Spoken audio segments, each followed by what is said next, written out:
Good evening, my friends. Since 2015, Senator Rand Paul has released an annual report on the waste in government called the Festivus Report. This year, he found $52 billion, yes, $billion in waste. Some of the more outrageous projects include the Defense Department paying out $250 million for border walls around Middle Eastern and North African countries, spending $549 million for aircraft for the troops in Afghanistan, and then literally throwing them away, and spending $11.3 million in part to ask Vietnamese citizens in Vietnam to stop burning trash. And there's so much more. Okay, my friends, let's take a closer look together. Welcome to the Eye Opener. I'm your host, Michael Lewis. Republican Senator Rand Paul released the Festivus Report 2021. Since 2015, he has monitored waste of federal government funds. He reportedly found a whopping $52 billion in wasted federal funds this year, including research money for meaningless programs like pigeons playing slot machines, and validating that kids crave junk food and gain weight if they're exposed to it. Among the outrageous and most egregious abuses Paul cited in this year's report were the purchases of $549 million in aircraft for troops in Afghanistan that the Defense Department later literally threw away, and $25 million for New York City to display art projects around the city. Paul said the U.S. Agency for International Development spent $11.3 million in part to ask Vietnamese citizens in Vietnam to stop burning trash. The federal government also donated $14 million to the Wilson Center, a Washington think tank known for throwing parties for members of Congress, while most other nonprofit organizations received no money.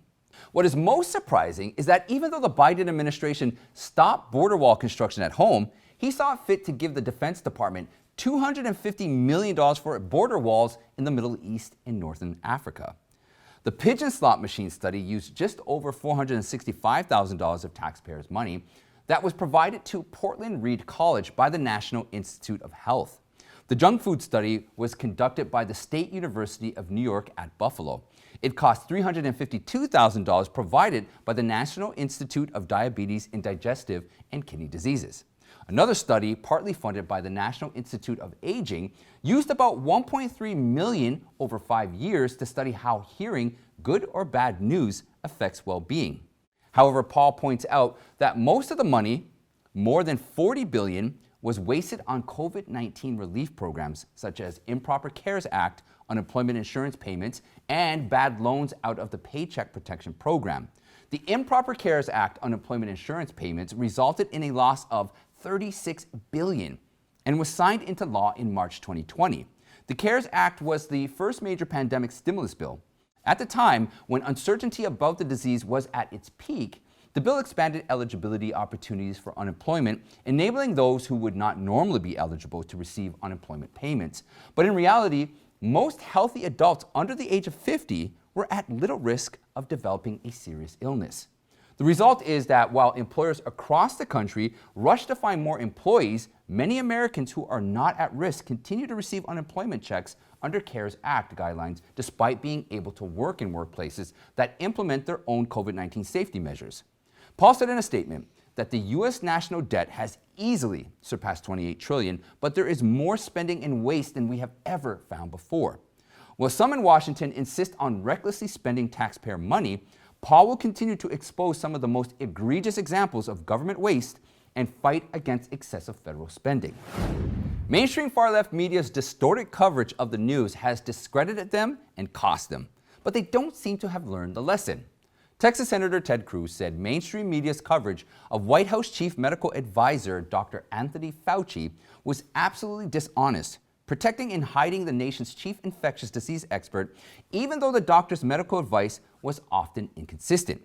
Cruz said Fauci has categorically made mistakes time and time again.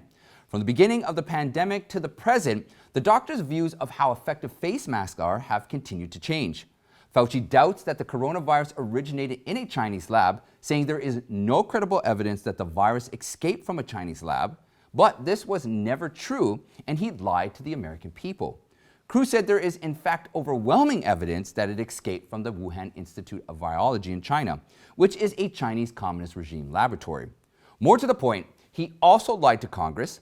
He testified repeatedly and under oath that the NIH did not fund the Wuhan Institute of Virology's gain-of-function research. Earlier this year, the NIH said in writing that it funded the gain-of-function research. So Fauci's testimony is an outright lie. Cruz explained that the gain-of-function experiments artificially altered a virus in order to make it more dangerous and more infectious to humans. Cruz reiterated his one demand that the Justice Department investigate Fauci for allegedly lying to Congress, a felony punishable up to 5 years in prison. But Biden's Justice Department is so partisan and politicized that it is unwilling to hold him accountable. We should have transparency and accountability. Based on two earlier reports in Chinese Communist Party propaganda media, the Chinese Communist Party's Central Television News Channel claimed on April 5, 2018, that the Wuhan Institute of Virology successfully isolated a new coronavirus. Shi Zhengli, former director of the Wuhan Institute of Virology and known as the Batwoman, gave a lecture titled Research on Bat Coronaviruses and Cross-Species Infection at Shanghai Jingtao University on November 14, 2018. This is the most direct evidence of the Chinese Communist Party's scourge on humanity. Dr. Fauci lied to Congress and denied funding gain-of-function research at the Wuhan Institute of Virology because once he admits this, he and the NIH would be accomplices to the CCP and too would have to share in the enormous guilt of causing the pandemic. But can the facts be covered up even if the fake media tries to cover up for him? There are just 10 months left until next year's midterm elections. While there are still history to be written, the rapid decline in President Joe Biden's popularity, the ongoing inflation, and the COVID crisis, and the retirement of a large number of Democratic incumbents have Republicans plotting and dreaming about what they will investigate if they win the presidency. House Minority Leader Kevin McCarthy has plans to issue document retention orders for several agencies in the Biden administration to preserve evidence for the investigation. He plans to conduct 7 major investigations if Republicans win back the House next year. And Ohio Representative Jim Jordan would be the most likely candidate to take over the House Judiciary Committee. As the likely chairman of the Maine Law Enforcement Oversight Committee, Jordan would oversee several of these investigations.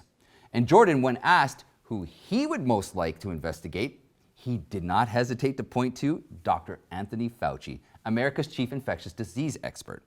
Well, the time is ripe for an investigation into the origins of the pandemic. Jordan also wants to press Fauci on why the U.S. funds bat research at the Communist Party's Wuhan Institute of Virology through a U.S. nonprofit organization called the Ecological Health Alliance, and why the NIH resumed working with the Wuhan Institute of Virology in 2017 on a dangerous experiment known as gain-of-function. And finally, why are we paying the CCP Wuhan Institute of Virology to do this frightening research? Jordan said Fauci already knew on January 31st, 2020, that the virus most likely came from a laboratory. This was because he had received an email from Dr. Christian Andersen, who told him that the virus appeared to have been engineered and that it came from a lab. Yet Fauci has spent the last year or so misleading us that this was not the case. So we need to do this investigation. The Ohio Republican said he also wants to investigate Attorney General Merrick Garland's order for the FBI to investigate parents protesting at school board meetings as domestic terrorists. We have to figure out what's wrong with the school board and the Justice Department's role in this. For the ongoing censorship of Americans' speech on big tech social media, Jordan wants to reform the Section 230 immunity from a lawsuit currently enjoyed by many giants, such as Facebook, Google, and Twitter. Frankly, it's tough to get anything passed into law. McCarthy also anticipates the need for a more thorough investigation into Hunter Biden's business dealings and his father's knowledge of them. Senators Ron Johnson and Chuck Grassley had completed their initial investigation before the 2020 election. But since then, there have been many new leads from a laptop found in a computer repair shop left by Hunter Biden. Peter Navarro, a trade and manufacturing advisor to former President Trump, said the laptop's revelations about the extent of the Biden family's business interest in CCP raised serious concerns about whether President Biden has been too compromising in his negotiations with the CCP. Australia Prime Minister Scott Morrison announced that the government's strongarm approach must end and that strict city lockdowns can no longer be used to restrict normal life in Australia, as the number of new infections per day continues to reach record highs. While the number of confirmed cases has been breaking records over the past few days as the COVID-19 Omicron variant continues to spread, Morrison insisted that it is the responsibility of the individuals, not the government, to contain the spread of the virus. Morrison told the press that we must end government strong-arm tactics and treat people like adults. He also urged a change to the requirement to wear masks and keep social distance. Morrison stressed that we will not be forcing shutdowns. We will continue to move forward and live with the virus with common sense and a sense of responsibility. The number of confirmed cases in Australia has remained relatively low, with a total of around 260,000 confirmed cases and 2,154 deaths to date. However, over the past few weeks, despite the threat of the Omicron variant, most areas have been reopened as vaccine coverage has increased. The aim now is to accelerate the uptake of COVID-19 vaccine boosters. Morrison has also called for states to reopen hundreds of vaccination centers in the country which had previously been closed due to falling demand after the 2-dose vaccination rate for Australians aged 16 and over exceeded 80%. Despite the rapid spread of the Omicron variant, Health Minister Greg Hunt said that only a fraction of the cases had to be hospitalized. The number of hospital admissions is climbing, but is still well below the number seen during the spread of the Delta variant. Australia reported about 4,600 cases of the disease, surpassing last weekend's high of 4,100. New South Wales, where Sydney is located, became the first state in the country to exceed 3,000 confirmed cases per day, while neighboring Victoria reported 1,245 cases, with other states reporting fewer cases. President Biden's mandatory vaccine mandate has met with increasingly widespread resistance. After a federal judge blocked Biden's COVID-19 vaccine mandate for federal contractors in 10 states, Louisiana and 24 other states are suing the Biden administration over another mask mandate for children and a vaccine requirement for staff at Head Start programs. The lawsuit was filed in response to a new set of regulations issued by the Biden administration last month that apply to all preschool programs funded by the federal Head Start program and affect hundreds of thousands of staff, volunteers, and preschool students nationwide. It mandates vaccination by the end of January for staff, volunteers, and others who come into contact with students and requires masks for all adults and children aged 2 and older. This provision does not allow an alternative to vaccination, and for those exempted, does not provide funding for regular testing. It applies to staff whether they are working in person or remotely.